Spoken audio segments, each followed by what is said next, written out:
guys, I'm Bethany with Rising Joy Bakery, and I'm so excited to show you how to feed your starter. This video I am going to tell you what sourdough starter is, what is sourdough starter discard, and how do you feed your starter to maintain a healthy starter for baking.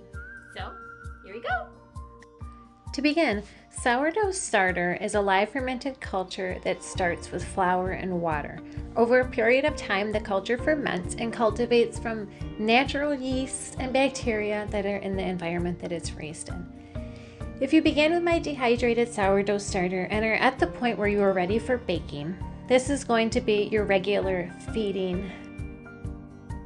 I feed with a 1:1:1 ratio, so the easiest way to do those measurements is by removing all of the starter from your jar, setting it aside, and then replacing it with however much starter, water, flour that you need for the day. So start by turning your scale on, and then you're going to take your sourdough starter and put back into your jar about 50 grams of sourdough starter.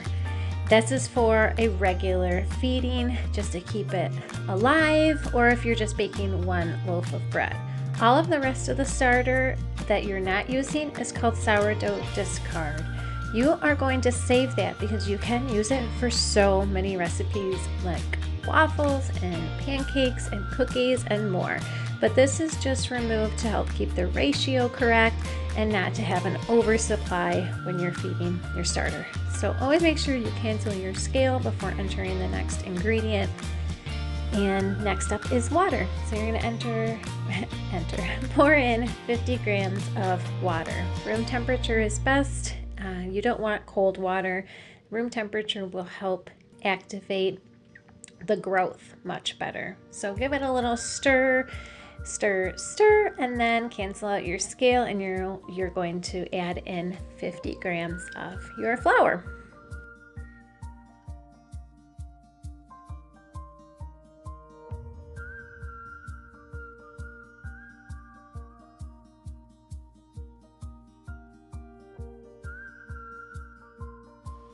Now that you've got that flour added in, you're just gonna stir until it's all mixed together into thick consistency.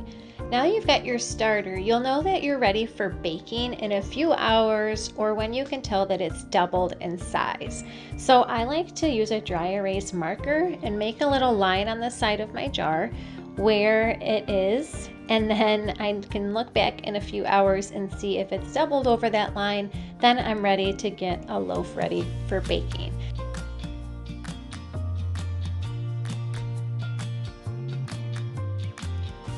So there you have it. That's how you feed your sourdough starter. And now you know what sourdough starter discard is. I love that you can use that for so many different recipes and not even have anything go to waste. Follow along for more tips, tricks, recipes, tutorials, and more. I cannot wait to keep you on this sourdough journey and keep it growing. So, happy feeding your starter and happy baking.